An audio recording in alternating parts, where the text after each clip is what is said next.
Hello everyone and welcome back to another episode of 1000 Gurus with me, your host, J. Ariana Cruz, where it is my mission to have great conversations with people from all walks of life and try to learn something new each time.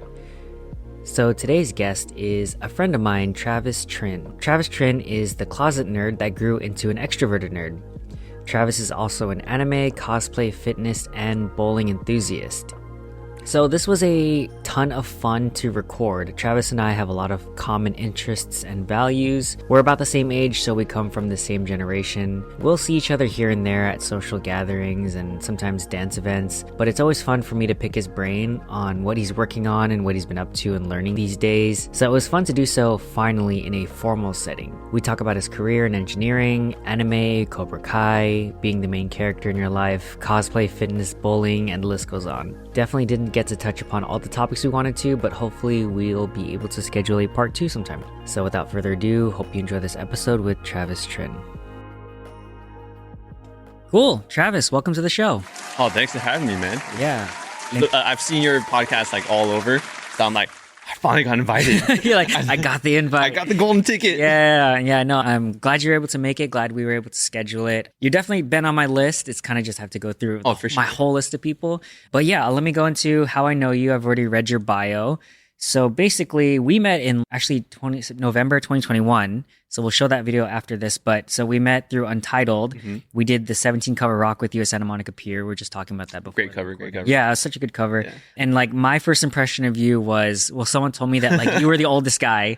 Yeah. And then normally I'm the oldest guy on the team. And so I was like, oh, this Travis dude, right? And then so, we met there. Mm-hmm. And yeah, usually K-pop cover teams are like a majority girls. Yep. So this cover was special because through Untitled, it was all 13 of us were guys. Mm-hmm. So it was a pretty fun cover. Mm-hmm. And yeah, I also learned that you are super into fitness and bowling, things that we talked about and things that we're both into. So I feel like it was kind of like inevitable. And also, yeah, cosplay as well. So we'll get into that. So yeah, any other clarifications on what you're up to, what you're doing? Well, I mean, currently in just normal life, engineering, interest here and there, but I'm really into Pokemon TCG right now. I heard, yeah. TCG Pocket. Yeah. So I think, since you invited me, it would be an honor for you to do my evening poll right now. To see how my luck is. To see how your luck is. Yeah. Let me pull this up real quick. I feel like I've only done this like once for someone. Mm-hmm. They're just like, here, just touch this. I was like, okay, sure.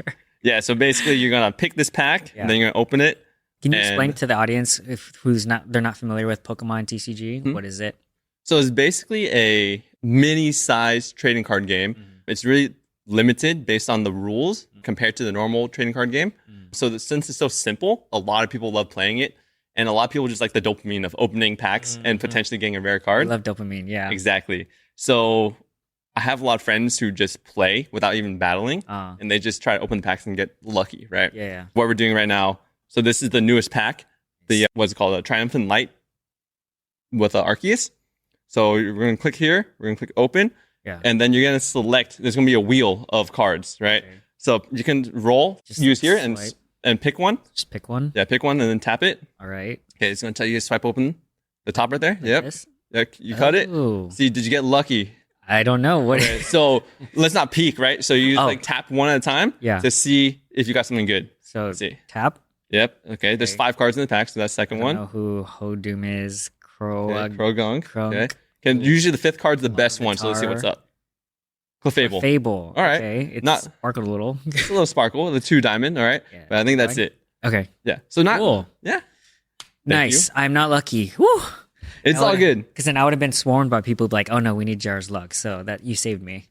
You're welcome. It reminds me of the first time I went to Vegas and gambled, like slot machines. Mm-hmm. I did a slot machine, lost money instantly. And then I went to a blackjack table. Mm-hmm. I've never seen $20 disappear so fast. It might have been like 1.5 seconds. My $20 was gone. I was like, what happened? Yeah. And so I think it was a sign from the universe to don't gamble, which I'm grateful for. Hey, that's good. I mean, that's $20 down. And then you're like, hit me, bust. All right, there it goes. Yeah, right? It was pretty fast. But cool. So anything else? Any other clarifications we should know? I think you got it down. I mean, that's how we met, and we stayed in touch and have similar interests. So it was bound for this to happen. Yeah. Also, and then your New Year's Eve party last year was super fun too. Oh, yeah. Yeah, that was super fun. So Great Gatsby themed. Yeah. It was super fun. Again, lots of Untitled people, lots of other people from around too. So that was dope. All right, so yeah, the audience will have heard your bio by now, so we'll go into our first topic. So usually I start off with new guest origin story. So, like where'd you grow up? What were your main influences and what set you on the path to where you are today? Got you. And it's like a big question, but it's like biggest influences that come to mind. So I was born here in LA, more specifically Mission Hills up there, and lived in Santa Clarita like my whole minor life before 18. So it was really sheltered there. My family was a really big deal. I got really close with my cousins. From my dad's side, I had 8 cousins like growing up before I hit 18. So we got super close. And then my mom's side, there's a few cousins as well. That was like my whole life was like family. I had friends in school, but since I lived like across the whole town and went to a school that was like 30 minutes away from my home, I didn't get that chance to hang out with them a lot during school, like elementary school, junior high, things like that. So my family is a really big influence, not just mom and dad, but aunts, uncles, grandma, sister, cousins. And then super sheltered. So kind of introverted, right? When I went to college, I went to UCSB. It's, not a very sheltered community up there. And that really helped me to blossom, I guess. Slowly and slowly became less homesick. I remember the first like 2 weeks of school, I was like, okay, only 10 more days before I can go home, Yeah. But did you go home on the weekends or like what was your like cadence? When I first started at UCSB, Oh, wait, that's pretty far actually. Now that it's like an hour and a half drive. Okay, so that's not too bad. It's not bad. Okay, so then what was your cadence for going home? It's like going home like every other weekend. Okay. Yeah. Even though I had like, an aunt up there, like I was like the type in high school where like I didn't want change. Change was like scary to me since I was so like sheltered. And it was like, man, like if I can go back to my normal life, at some point I almost considered community college because it was basically like an extension of high school. I could just stay at home. Yeah. But I took the leap and went to UCSB and started going home like every other weekend. And then as I got used to being away from home, started getting like once a month, once a quarter. And then, basically just on the breaks. What was your like major and what were your career aspirations at that point? So I was a mechanical engineering major. Aspiration was to make cool stuff. People always ask like, why'd you pick an ME, right? It's honestly because coming out of high school, I didn't really know what I wanted to do. Being, Asian, my parents are always like, be a doctor, take care of us when you're older or when we're older as a doctor, right? I'm like, yeah, no, I don't really want to do that.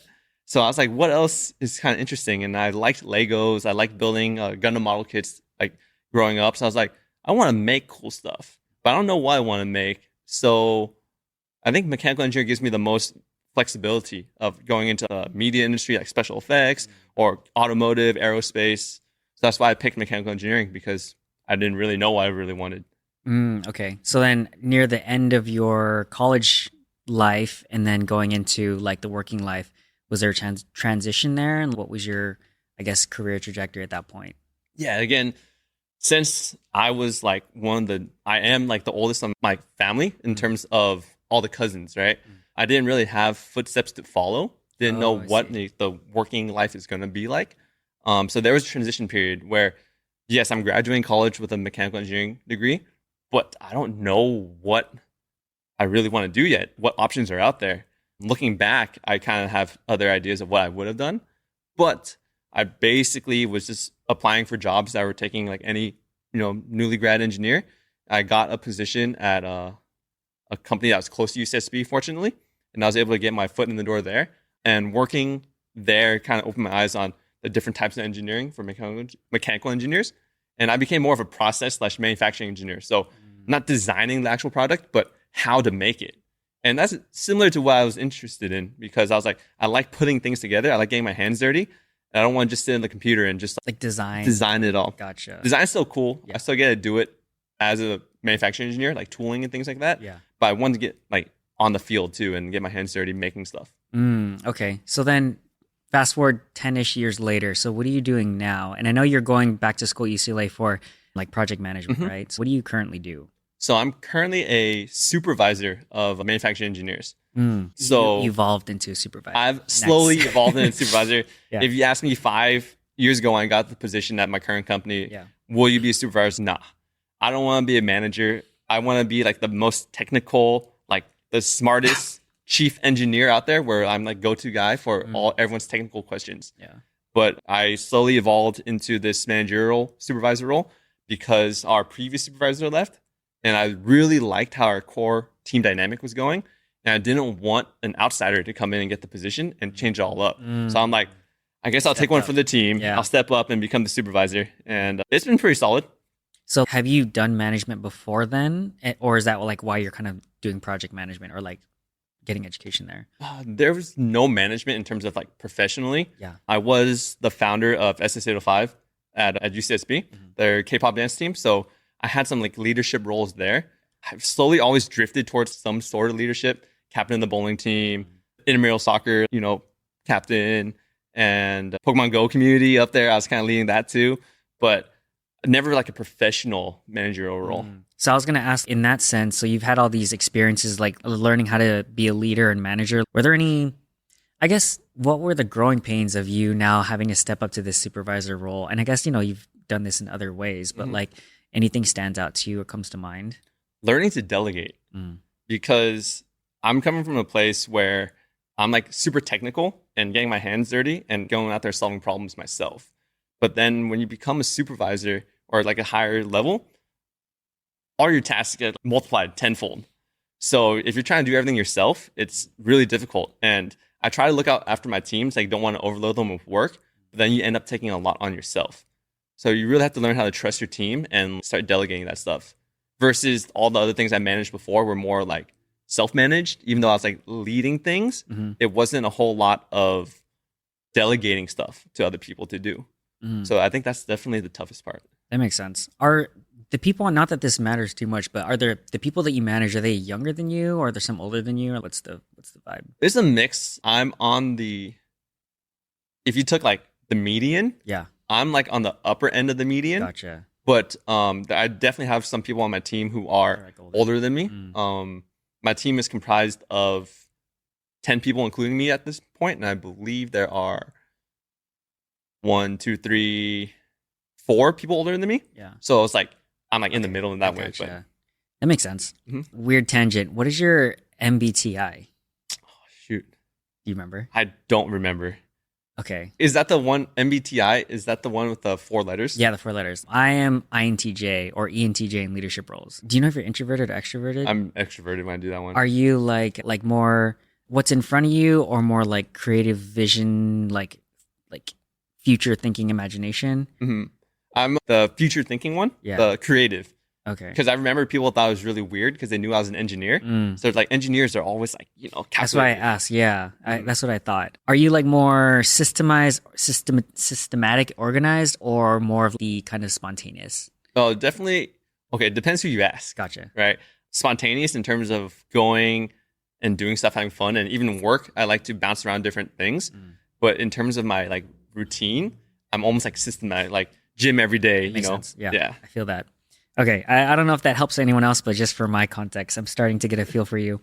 So then, we're kind of jumping around here, but founding story of SS805. Yeah, so how did that come about? So one of our common denominators obviously is K-pop dance. And I started the K-pop team at UCI, COP. Okay. So just a weird, I didn't know that. Yeah, I know, Founder Brothers. So how did that start? I'm just curious. So it started at KCON, I believe it was 2013 or 2014. Yeah. At that point, I already knew of K-pop. That's why I'm going to KCON. And I saw this group dancing at there. It wasn't RPD back in the day, but it was like they would just play random K-pop songs and full songs, and you would dance if you knew it. And there was this group from San Diego. I think it's like the San Diego Flash Mob or something like that. Okay. And they were the first people I saw cover like BTS with individual members. It's like everyone else before was just dance the choreography. Right, exactly, yeah. So I saw that and I was like, you know what? UCSB doesn't have that, and I want that. So I went there and I gathered some people that I would know. And I was like, oh, are you into K-pop? You into K-pop? You guys want to get together and dance, Got in touch with the K-pop club, not the dance team. Gotcha. They helped me recruit members, and then that's how I started. Oh, so that was the first K-pop dance team there. Oh, that's cool. So you just made it happen. For my story, I don't know if it's similar, but we had like a KCN, which is like Korean Culture Night, and they had, there's like a modern suite, and they wanted to do a K-pop suite, and they knew I was into K-pop. Hey, do you want to lead this? I'm like, sure. And then it's still there today. Nice. It's just since 2011. So That's pretty cool. So it spawned from like the KCN. exactly, basically spawned from KCN. Okay, I know we talked about bowling a little bit off camera, but could probably be its own episode because all three of us are bowling nerds, it seems like, or at least enthusiasts. Solomon wants to get into it. I'm like a beginning enthusiast. Exactly, beginning enthusiast, but you're aspiring, and same here. And I'm mid-level maybe, and then Travis is like super professional. But okay, well, let's just jump straight to the meat. So you've bowled at 300 before? I have bowled at 300. Was it just one time or multiple times, or like? It was one time sanctioned. Okay. In practice, I don't track my scores. Gotcha. So maybe I've done it there. Yeah. But sanctioned, like in the official league, I've done it one time. Okay, so the meat of the question is, how did you get to 300 and what helped you get there? Because for those of you who don't know, if you've ever bowled, 300 is basically perfection in how many rolls? Like 12? 12 rolls. 12 rolls, right? 12 perfect rolls strikes, which is impossible. Well, not impossible, but it's really hard. So how do you get there? So part of it is luck. That's why bowling is not an Olympic sport, because there is a decent amount of luck involved, right? You could throw the identical shot like 2 times in a row, and it's not going to do the same thing. It's not because I suck. It's because luck is not on my side today. Exactly. It's the luck, You don't know how many like 299s there are out there, 298s, perfect shots, like professionals that do it. But basically, the story of my 300 is the week before in league, I bowled the back 11. So what that means is I got like a spare or an open, and I bowled 11 strikes in a row to close out the game. Damn. And I was like, turned to the front desk, like, turn my lane back on. I just want to see if I can do it, So that was like the week before. And then somehow I was just on the hot streak. So the week after, I bowled my 300. There was some luck involved. For people who don't know bowling, I did bowl like a Brooklyn strike at some point, which what that means is I'm right-handed. So the ball should be hitting the head pin on the right side, right? But I missed my shot and actually went over to the left side opposite. Interesting. And then a lot of bowlers don't consider that a real strike, Interesting. But I'm like, hey, all 10 went down. So that was part of my 300. And once I got that like in frame 9 or 10 or something like that, and then I just finished it off. I remember in my last shot, 11 strikes in a row. At that point, everyone was watching. It's like it's like you're used to the bowling alley being so loud, right? Yeah. But it's dead silent. Everyone's I'm just like holding their breath. I was like, can you guys just keep bowling? Because like this is different from like what I'm used to. Right. And I ended up, I guess is the showman in me at this point, right? Yeah. I like stood there and waited and chugged my beer. Yeah. I had like a 32-ounce beer. Oh, jeez. Right. And I was like, if you all want to watch, you're going to watch me chug this beer first. So I chugged my beer and then gulped it down, picked up the bowling ball, and it's like, all right, let's go. Let's do it. Threw it, got the last strike, and the whole bowling center just exploded. Damn. That's very Travis. It's very Travis. Nice. Okay, so like we have other topics, but like TLDR, what do you think were the main things that help you get to that point? Right? Because you obviously need some, besides the luck, you need consistency and the training and like the improvement constantly. So how do you get there? It was a lot of practice, right? To become consistent enough. I was on the UCSB bowling team, so we had professional coaching, but that just basically gave us lane time to practice and just repetitive. Practice makes permanent, not perfect. So make sure when you're practicing, you're actually correcting the right stuff. So get your form down, get your hours in, get your reps in, and then that's how I got there. Nice. So just put in the hard work. Basically. No cheat codes. That's going to be a theme of this conversation. I bet. Okay, so let's move on now. So the next topic is anime, Cobra Kai, fitness, cosplay. So these are some of the things you wanted to talk about and you're obviously known for. So quick warm-up question, like how did you get into anime? What is your favorite anime, like top favorite anime and why? Got you. Okay, what can I say to not be too weird here with anime? Too weird. Well, I'm a nerd, so I got into anime. What else is there? But yeah, I mean, growing up, gone to anime is everywhere, right? Toonami was a big thing, like Cartoon Network growing up, Dragon Ball Z. And we're the same era, so I'm right there with you. Yeah, so it's, it was cool. It was like seeing these guys, fight off, the aliens and things like that. Giant robots with Gundam. I just thought it was cool as a kid. That's how I really got into it, and then I just never really grew out of it. I think the intro is like I was an introverted nerd into an extroverted nerd, right? It's kind of cool to see how anime has evolved from being like, oh, you watch anime? Lame, to where like, bro, that's a sick anime. You're at the gym and everyone's like, oh, that's a sick shirt. The anime inspired. Everyone's doing anime like gear all the time now. Yeah. But yeah, that's how I got into anime. Yeah. So it was just around. So top anime recs or your favorites, I guess, not necessarily recs, but your favorites. My favorites. Okay. My guest should know my favorites because I always wear this Yes. anime shirts. Yes. Almost every single podcast episode, you'll see which anime I like. I know. Like you're a big One Piece fan, you know? But unfortunately, that's one I haven't watched yet. Okay. It's like 10,000 episodes and I'm not ready Yeah. for that commitment. But I really liked... There you go. There's Travis. We'll get to there it is. We'll get to All his right. we'll get to his abs in a bit, but All right. Yeah. So, I mean, from that, yeah, Dragon Ball was a huge inspiration of my life and my goals now, right? So, obviously, the easy one to say is Dragon Ball, just because it's so prominent. I also really like, shoot. Oh yeah, me too. Yeah, that's a good one too. Yeah.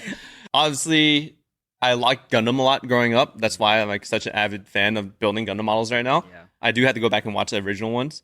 But the one weird one that people might think is really weird is Rent a Girlfriend. I watched that recently. I liked Yeah. it. Yeah.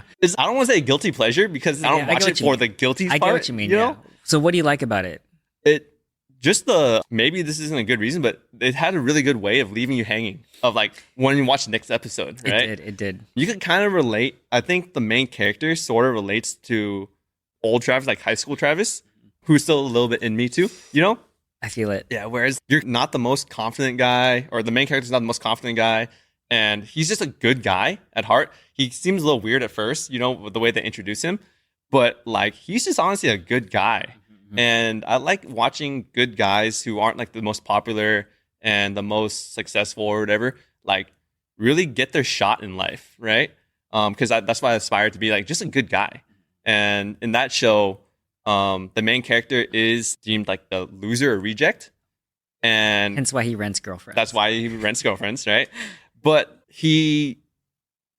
his good traits shine through, right? Through these weird situations that they happen to get put in, right? His personality comes out and he starts making these like this rent a girlfriend, like say, hey, this guy's like pretty good. You Yeah, know? he's actually reliable. He's actually a good person. Yeah. Mhm. So that's the one, I guess, hot take or weird anime that I like and I recommend. Nice. Yeah, I'll link to link to it in the show notes as well. It is a kind of it sounds very weird, and then you watch it, you're like, okay, I can see where this is going. I will say just my own sort of critique on it, and again, I also recommend it, is like, it feels like he's fairly useless until the end of season 1 or 2 or something like that. And I was kind of like angry. I'm like, how come he's not doing anything? But to be fair, the focus is on the main girl because she is like badass. She doesn't need anyone. Yeah, She's like exactly. doing her thing. So I appreciated that. Like she was a good like female protagonist. And I guess by contrast, he's just annoying, but he catches up eventually. Yeah, I think that's kind of the part where like I got not hooked to, but could relate to, because he is like the guy where watching as a third person, right? You're like, what are you doing? Like you're making such a big mistake, or why aren't you doing this? Step up. But you're like, put yourself in his shoes, like, you know, high school Travis or younger Travis, like, man, I would hesitate like that too. Yeah. That's why I like related a little bit. Definitely. So moving into my next question is, maybe it can be combined, but like, how has anime influenced you? I mean, you do cosplay obviously a lot and you do it really well, but also you mentioned Cobra Kai. So I'm curious, and we can clump those together, but also like, how did you get into cos? I'm assuming because of anime, right? But what was your journey like for cosplay as well? So I guess those three: anime influence, Cobra Kai influence, and then like cosplay like journey. Got you. So anime influence, I touched base on it a little bit earlier with Dragon Ball, but it's basically all shonens, right? Work hard, be a good person, and good things will come to you, right? Main characters are typically not the most popular or the coolest, right? But they always have a good mentality of, if I do good things, if I work hard, I get what I want. Or not what I want, but things happen well for you, you know? So I think that really influenced me in like growing up, you know, don't be mean, don't be a dick, right? Just be nice to people and work hard and just keep pushing your own goals and helping others when they need help. And, you know, things will just roll along pretty well. And started leading to Cobra Kai as well. I started watching that because I saw the Karate Kid back in the day, and it was whatever to me. But I thought it was cool that they were bringing it back. Not a remake, but kind of like continuation of the story. I thought the show was funny. but it kind of put a twist to where Cobra Kai were the good guys versus they were being the bad guys in the original movies. And their motto of strike first, strike hard, no mercy. I kind of took it to heart. Like, that means the way that they explained it in Cobra Kai. I don't want to just quote the show, but strike first. Don't wait. Your opportunity is there. Don't hesitate. Just take it. What's the worst that can happen, right? It's you see a position, a job that you want, and, you're not sure you qualify or not, just apply. Because if you wait too long and you finally decide to do it, maybe the position's closed, right? That's strike first, strike hard is whenever you do something, commit. Don't pull your punches. Just like full send into whatever decision you just made. And then no mercy is don't give up. No matter how hard things can get, just keep pushing, right? Don't give up and show no mercy, not to your opponent or whatever you're trying to tackle, but to yourself. The gym might be difficult, right? But don't slack, show yourself no mercy and push through. That's how Cobra Kai really influenced me. And that pushed me in the gym. Anime pushed me in the gym. And cosplay, I went to Anime Expo. It was fun. And I was like, I saw all these people cosplaying. Let me try it too. And it was a very positive response when I first cosplayed. So that's what drove me to continue. Hey, this is kind of fun. Making my costume, dressing up and acting out the characters sometimes and just meeting other people who are into it. That was really fun. And it's nice to be at the convention, people were like, hey, you have a really nice cosplay, can I take a picture with you and things like that. That was pretty fun too. I like it. I like in hearing you loop those together. It seems like it's easy to connect the dots that Travis is the main character in his story, which is great. I respect that a lot about you. And the other things of you seem to do things that you want to do and that you enjoy and you make it happen. And again, just the influences of anime and whatnot, I can really see that. So yeah, I appreciate that. That's pretty cool. Any, I guess, insight? I've had a couple cosplayers on the show before and they kind of gave their insights, but do you have any insights or lessons or takeaways on how to do cosplay successfully? Got you. Number one, cosplay is not a black and white test, right? You don't have to be the most anime accurate. If you want to be a Hispanic Goku, don't let people say, it's bro, not it's not you. It's not accurate. It's not you, right? You don't have to have the body to be just do it for fun. The best cosplayers are the people who do it with a passion and they really want to just embody the character and just, this is my representation of the character and just do it. So that's my most, advice for people who want to get into cosplay. Just take that step. Just do it. Yeah. Different people cosplay different ways. Some people are crafters. They like making their armor, their clothes, their wigs, and things like that. Personally, for me, what I drifted towards was fitness cosplay because it aligned with my goals already. And it's where my best cosplays come from, right? It might not be the best cosplays in the world, but it's what I drift towards. So that's why if you see pictures of my cosplay, that's why a lot of fitness goes into that. But yeah, fitness, there's the crafters, there's the people who just really embody the character and act it out, a lot of different things you can do with cosplay. Nice. And that's a good segue into our next topic for the fitness and nutrition. But I wanted to add a note into there too, is my favorite cosplays are the ones where people combine things that you wouldn't even expect or interpret that character, like you said, in a way that you weren't expecting. So that's true artistry where it's actually a unique, different sort of thing. Maybe this is just an easy example, but a Venom cosplay, I saw this photo or video of this guy who had a little Venom thing pop out of his shoulder. So it's something like that where it's not Venom and it's not some sort of half. Sometimes they'll do half Venom, right? But it's this sort of thing popping out of his shoulder and it moves around and stuff. The symbiote. Exactly, symbiote. Exactly right. So with that in mind, it's people do cosplays similar to that or combine some things or gender benders or sort of half-halves. I think those are the most inspirational cosplays. Or what you do is combining your interests together to make that one thing. I think those make it the artistry more special. Oh, for sure. I definitely like those think out of the box cosplays. Gender bends are always really fun, really nice to see. Yeah, because you can't just buy the costume; you have to create it. And, exactly, you can't buy this at the Halloween store. exactly. So yeah, definitely the creative ones, especially when they mix things together, combining animes. I even like the casual cosplays where you are a character but in casual clothes. Yeah, or modern day fashion. Exactly. But you can see where it's going. Inspired by that character and still the wig and the contact lenses so you still look like the character. in terms of, the main like aesthetics of that character. But your clothes is like more inspired by their costumes in the show. Yeah. It's funny because my first anime convention, I did a group of people. We did like princess, but casual streetwear. But obviously, and I was Elsa, but I was a male Elsa. So it was a gender bender Elsa, but it was casual clothing. Yeah. And then the rest of them were girls. So they were all doing regular princess, but inspired by like normal casual wear. Yeah. So it was really fun. So that's pretty sick. Yeah. That's a cool one. We should do Blue Lock this year. Blue I don't know if you guys watch that anime. I don't, but it's the soccer one, the right? Soccer one, yeah. I heard get good a things. whole squad together and just roll up as Blue Lock, have a soccer ball passing it around. Yeah.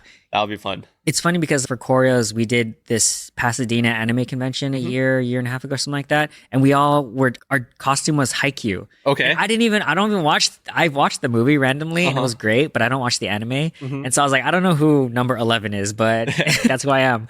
So that was fun. We did a whole set with Haikyuu cosplay. Yeah. It's pretty cool. Yeah. Okay. So last topic, fitness and nutrition. So you're obviously big into fitness, and then, we showed some photos, and people check out your IG, they can get some fan service photos. But so how did your fitness journey start? And then like, how has it evolved since then? So I've always gone to the gym. I feel like that's what a lot of people did, Always like in high school or like in college. Okay. Once I didn't go in high school. I was a pretty skinny kid. And then when I went to college, you would go with your friends, that's all the guys like, hey, let's go to the gym. No one's really knowing what they do, so you're just out there. And it became like a routine. Got a little more into it, developed it because one summer I went back home and started working out with my uncle. So I just continued the routine, it's like a fitness program.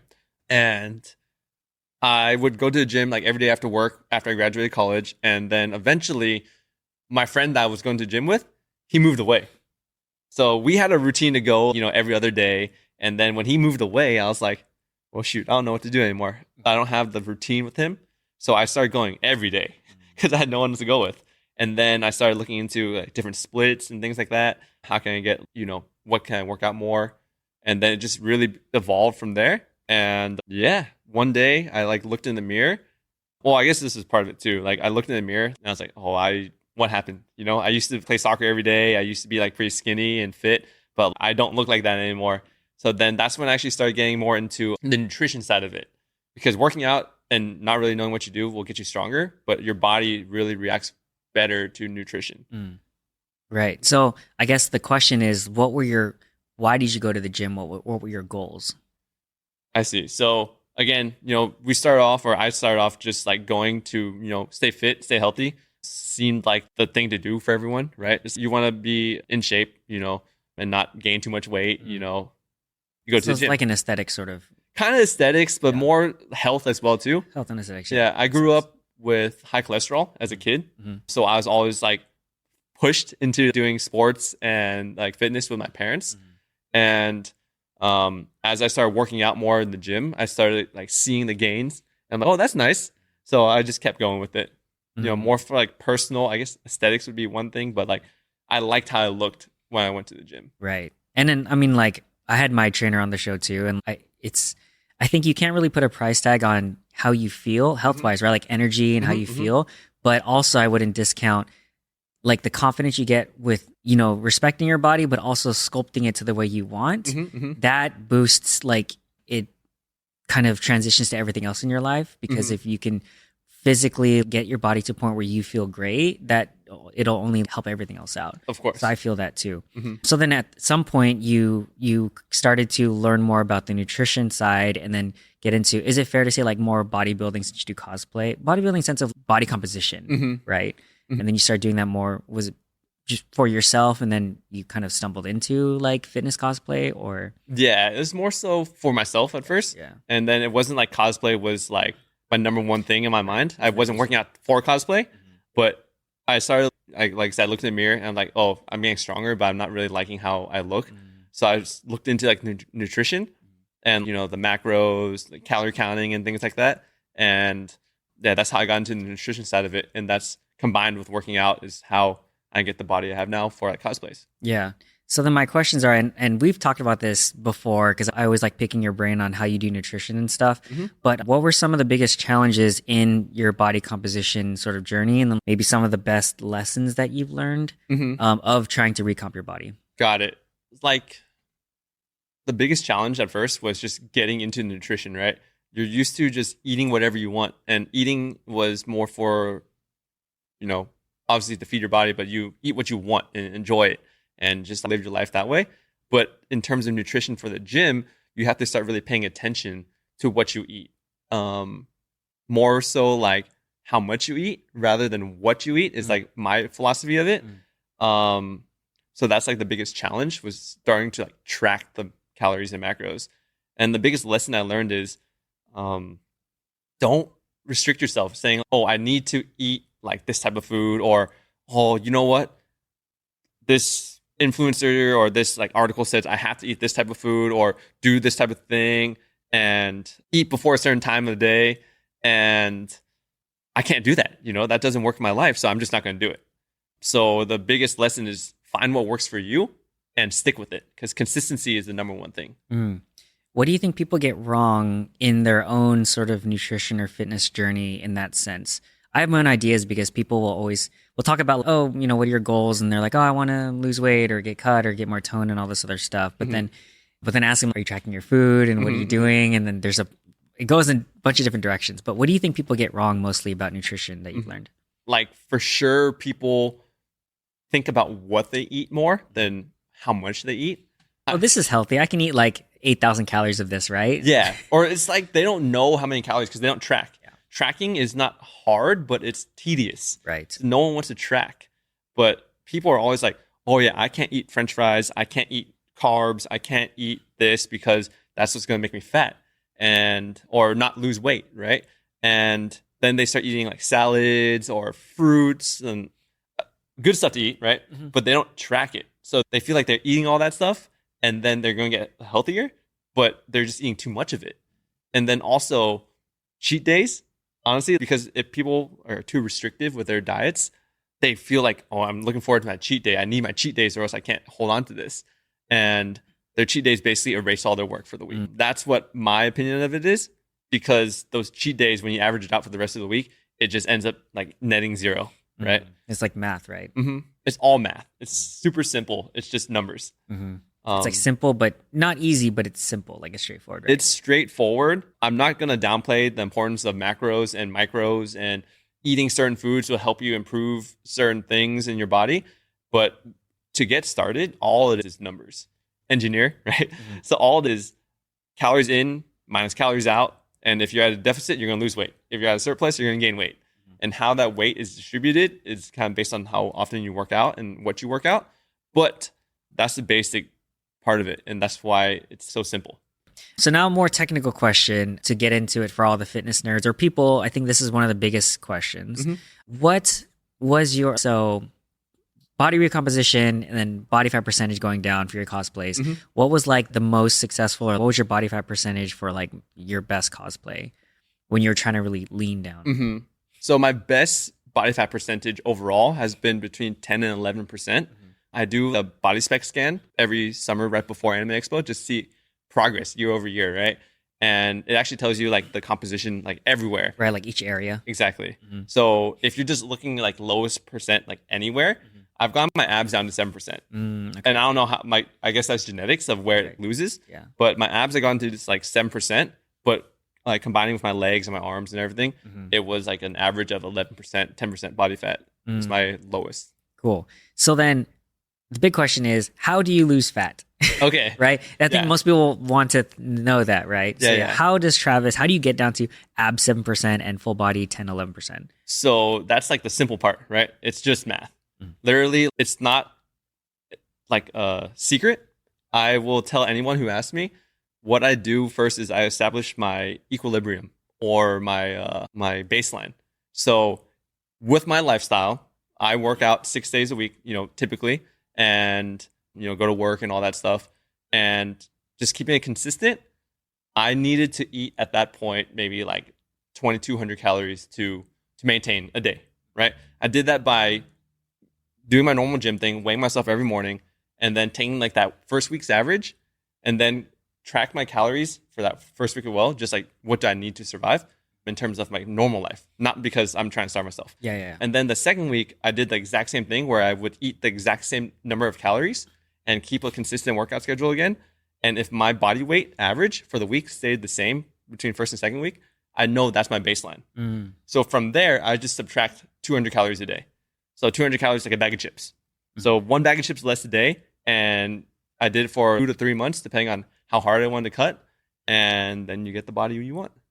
Okay. So you're cutting the calories, but then do you, your macros, do you consider that? Like, how do you change or modify that? So I do modify my macros by cutting carbs and increasing protein.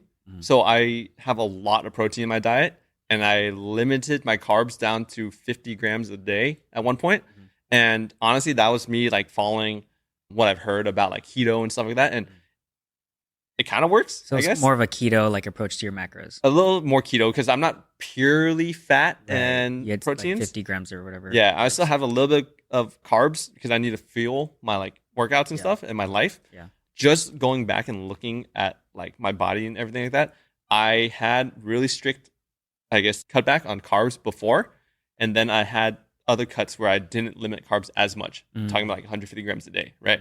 And the results are similar. My body specs would say like different. So the biggest thing is just the calorie numbers and just enough protein for your muscles to grow. So they're looking at about like 1.2 grams per body weight, per pound, right? So if you're like 100 pounds, just eat. The most is going to be like 100 to 120 grams. Yeah. Might be like the other way around, but. Okay, yeah. I was always told at least 1 gram per 1 pound of body weight if you, for your goal weight or something like that. But for girls, it might be like 0.8 or something. I don't know if that's right, but okay. But like the protein, if you kind of calculate that, then your other macros, your fat and your carbs will be adjusted based on the total calories, right? Hopefully you guys can follow along with that. If you're a gym person, you probably could. But yeah, I think that's the thing, because the question is, okay, if I'm just a normal person who's not Travis working out 6 days a week, how do I reduce my body fat? Because I think usually most people want to do that, if not health. And so you're saying just track everything, calories, and trying to adjust it, figure out your baseline. Exactly. Get a slight deficit. Yeah. Everyone who asks me, I always tell them the same thing. You don't need to work out 6 days a week. You don't need to go crazy at the gym, lift heavy weights. Unless you're the protagonist of your anime like Travis. But yeah. So you just need to have a consistent life, right? Your gym routine, whether it's 1 day or 7 days a week, right? Keep it consistent. Don't mix it up like too much, because then your body's going to fluctuate and you won't be able to adjust your calories properly, right? If you're at a state of equilibrium with your life and you gym like the same routine every week and still making improvements, right? Still pushing at the gym intensity level, right? And then you can like figure out how many calories you need per week to survive and keep your weight maintained. And then that's the most important thing, because some people are like, Travis, you get that body because you gym 6 days a week. I'm like, well, you can gym 1 day a week and get this body too. You might not have the biggest muscles, but at least you can still lose fat, because all it comes down to is eating less calories than you burn. And if it's consistent, it's really easy to track, or easier to track if you're consistent. Makes sense. Cool. That was pretty much it. All right. Anything else on that topic before I move on to rapid fire questions? I think that's it. Yeah. I think that's the meat of it. Honestly, like what you said, I think it lays out a good like framework of how to approach it if your goal is to lose fat. But obviously it's like working out for health is very important, working out for have good energy. But obviously on top of all this stuff that he's already mentioned, get good sleep, you know, like hydrate, don't stress out too much. Yep. Because my trainers always say it's like, how's your sleep? How is your stress levels? Because if those are like out of whack, it's an uphill battle, right? Yeah. Like you want to set yourself up like for success. Sleep just is going to help your body recover and give you energy to work out. Yeah. And then obviously stress, I mean, sometimes is unavoidable, but try to like mitigate it as much as possible. Gym is sort of like my stress relief, because I don't have to deal with work. I don't have to deal with the like projects I have outside of work at home, things like that. I can just focus on my lifts, and it really helps me de-stress there too. Definitely. I think one thing I'll add in there, and we kind of got this from the episode with my fitness coach, which is like the consistency. Obviously, you mentioned is key. For me, I know, or for a lot of people, sometimes the reasoning is it's hard for me to find the time to go to the gym, or sometimes I can make it and I'm inconsistent or whatever. For me, it's like I have I hired a coach mostly to check in with them for accountability because I'm paying for it. I have to go 4 days a week. Yep. If I don't, then I'm wasting my money, and I don't like wasting my money. So for me, it's not an option to not go to the gym. I will go, and I don't have to think about it. And I think my biggest advice is if you can set up your life or your routine or whatever habits you want to build so that you don't have to think about those things. It's like people don't think about showering or brushing their teeth, right? It's part of their routine. Exactly. And if you can leverage accountability in that to develop the routine, then you never have to think about it again. Yeah, I think that reminds me of like my most important point, right? For gym and nutrition. Yeah. Don't do things that you can't maintain, right? So people set up these diets to where they're like cutting like 600 calories from their day, or they say I can only eat like this type of food, or I need to go to the gym, or this time of the day, right? Don't let that trip you up. Like I'm not discounting any of that. All that can work. Because it can work, yeah. It can work, and like I don't have any proof to say it doesn't work. But if that's holding you back from maintaining consistency, don't worry about it. Just do what you can. Like, no lie, my cutting period, I'm eating Chipotle. I'm eating In-N-Out. In-N-Out, yeah. Yeah, Jersey Mike's. A lot of fast food just because they already have the calories posted and the macros posted. So it's easy convenient to track. Yeah. Right? And people like you say, how are you eating In-N-Out and still cutting? I'm like, it's just numbers, yeah. Yeah. It's funny because like you mentioned that before. And so whenever not a cheat meal, but when I know I can fit it in, I'm like, Travis is going In-N-Out. I'm going In-N-Out. There you go, yeah. here's my 800 calories I budgeted for this burger. I'm good. Exactly. Yeah. And that's why I like to say like, I don't have cheat meals because I don't need cheat meals. Because it fits in. Yeah. Yeah. Because I'm enjoying the same food I would when I'm not cutting, and I don't feel the need to cheat. I like it. Okay. Ready for rapid fire? Yep. Cool. First question, billboard question. If you could have a sign for millions of people to see, what would it say? It's just numbers. Nice. I like it. It's just numbers. What is one of the hardest challenges you faced in your life, and what did you learn from it? Definitely learning how to adapt to other people. You will have other people join your life by choice or by, just life happenstance. So not everyone likes to be treated the same. Not everyone reacts the same to how you act. So if you really want to make things work with someone, you have to be able to adapt and compromise with that person as well. Not saying, bend over for that person, but like compromise. Yeah. Makes sense. Self-inflicted wounds. So do you have a story about something that's gone wrong in your life that was your own fault and you can't blame anyone else because you did it to yourself? I probably do. I would say like finances for sure. Or finances and also school is two different things. Yeah. Pick one. Finances. I got used to living in a way where I didn't have to pay much rent and I had a lot more disposable income.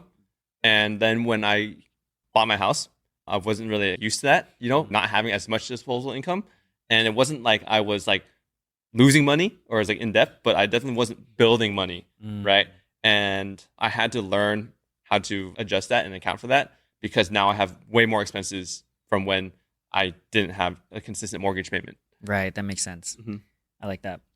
If you could redo one thing, what would it be? Going back to college, or even maybe even before that, when I was more into like martial arts and stuff, just don't be so scared. I would be one of those cool like trickers, people doing backflips and kicks everywhere. If I just, didn't like chicken out from learning those moves, right? I can do the simple like 540s and stuff back in the day, but I never really got down any of the more intricate or dangerous tricks. And if I can go back and just, have myself just step up and just do it, and then it would be pretty cool. Nice. That's cool. That was me in high school. I was throwing myself around and doing tricks and stuff like that. But yeah, it was a lot of fun. Cool. If you could give your younger self advice, what would it be now? Any age, any time period. Don't be scared. Again, this is like high school Travis and prior versus like Travis now. Like Cobra Kai, right? Like strike first. Don't wait and don't hesitate. If you want something, just try it. I'm not saying like steal stuff, but just commit and do it. Like the worst thing that can happen is you fail, and that's not even bad. You learn from failures. So just go for it. Was there something besides tricking that you would do or try if you weren't scared? Just a lot of things, like not so much things specific, like things I want to try, but like in life, like just a mindset, whether it's, going after a love interest or... That was me. Yeah.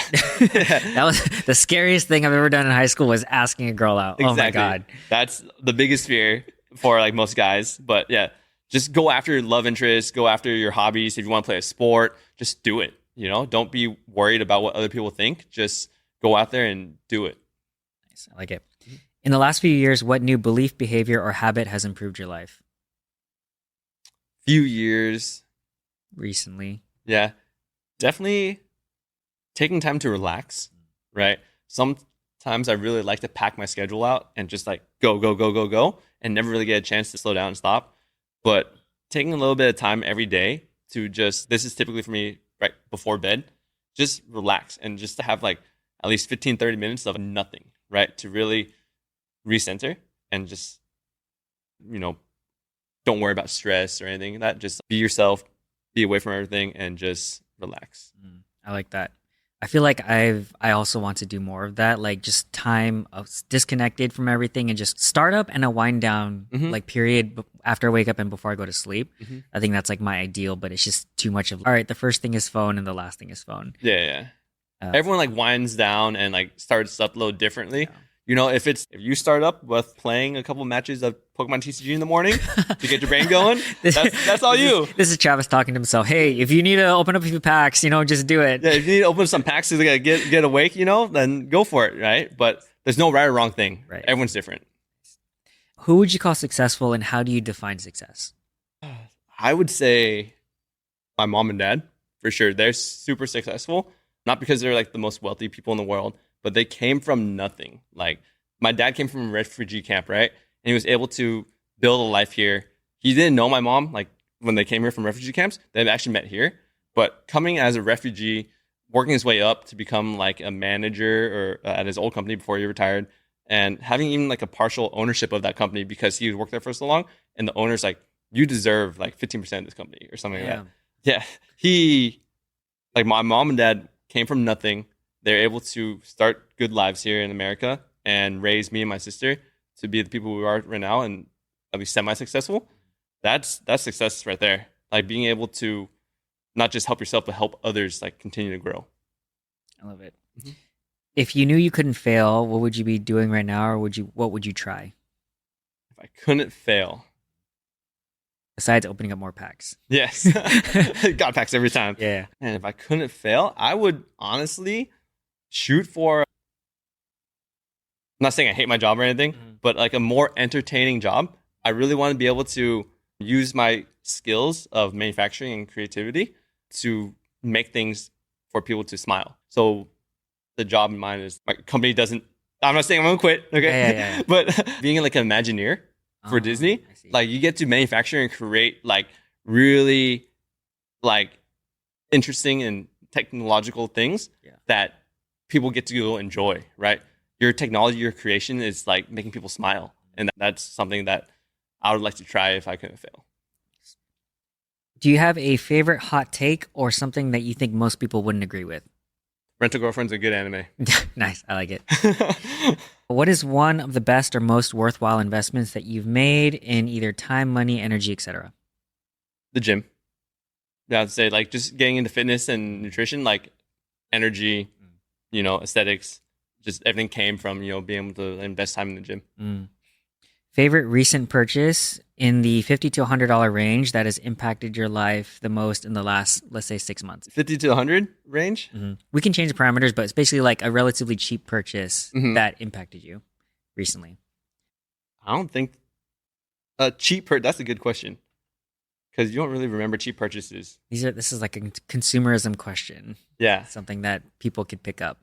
Something that has influenced me or like impacted me in the last recently that was relatively cheap. Yeah, I don't really have a good answer for that one. So I'll throw in one for me that comes to mind. It's my Crunchyroll subscription. So it's like $15 a month, but since I've been on an anime binge, like no ads plus the UI, the experience of using Crunchyroll on the app is so good compared to pirated stream sites or whatever. So like also I have this massage ball thing for like my lower back. It's like a relatively cheap purchase, but I don't know if anything comes to mind. I'm just jogging memories. Yeah. Maybe we could pass. We could pass out. I mean, Travis only buys expensive stuff, guys. No, the most, because I don't buy a whole lot of stuff that's like impactful. Yeah. But this phone case is pretty nice. Like now, I didn't have a phone case with a magnet before, and I can just stick it to stuff and just like boom. That's pretty cool. Nice. All right, last one. Favorite books, movies, videos, articles, or media that you share or recommend the most besides Rent a Girlfriend? Well, I mean, not talking about like Cobra Kai, things like that. Favorite books, media. Any sort of media that you recommend. I do really growing up like the Harry Potter. I'm actually going to see the play tomorrow. There's a play? Yeah, there's a play that like it's a continuation of the story after the 7th book. Interesting. Yeah. So I'm going to see that tomorrow. But yeah, I recommend Harry Potter. It's like a light read, easy read. Not too, When you say light, you mean like conceptually, or you mean like length, or what do you mean? I think length is not, the font's pretty big. Okay. I'm a slow reader, and I still was able to read those books. But also conceptually, it's not too deep. Gotcha. You can make anything deep if you really dive into it. But I think it's like a more lighthearted read. It's enjoyable. Okay. Harry Potter. All right. That is the end for rapid fire questions. We'll go into ending questions. So, Travis, what are you grateful for? Definitely grateful for everyone in my life. Seems like a cop-out answer, but my parents recently I've been through some stressful times since the end of last year, and my parents being here, my family being here to support me has helped me a lot. And just my friends and family, Tracy, my girlfriend, was there to support me when I was going through. This is honestly some of the toughest times I've been through in my whole life since November, and they're really able to support me and help me like get by until things started picking up and getting better again. So definitely grateful for them. Nice. Do you have any final ask from the audience or any final takeaways you'd like them to have from this conversation? Yeah. So just don't be scared to pursue what you want to do. Don't hesitate. Just go for it. If you're scared of failure, it's not going to kill you, right? Like failure is not going to kill you. It's just going to make you stronger. And keep life simple, right? In engineering, we have a term called KISS. Keep it simple, stupid. So don't overcomplicate life. Don't overcomplicate like your gym or anything you want to do. Just keep it simple and pursue it. Like it. All right, Travis, where can we find you? Any social media handles, websites, anything that you want to, if people are curious to what you're up to or want to reach out? Yeah, so I only really post on Instagram for my social media.